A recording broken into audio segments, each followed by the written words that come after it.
বেসরকারি শিক্ষা প্রতিষ্ঠানে কর্মরত এমপিওভুক্ত শিক্ষক কর্মচারীদের শতাংশ হারে বাড়ি ভাড়া বৃদ্ধি নিয়ে রুদ্ধদ্বার আলোচনায় বসেছেন মন্ত্রণালয়ের কর্মকর্তারা।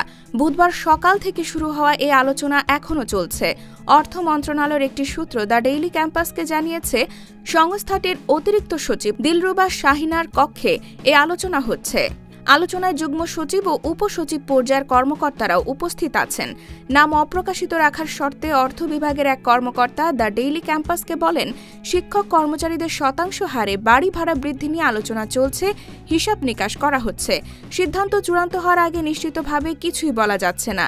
এর আগে বুধবার দুপুর ২টার কিছু আগে শাহবাগে জাতীয় গ্রন্থাগারের আগেই ব্যারিকেড দিয়ে তাদের আটকে দেয় পুলিশ।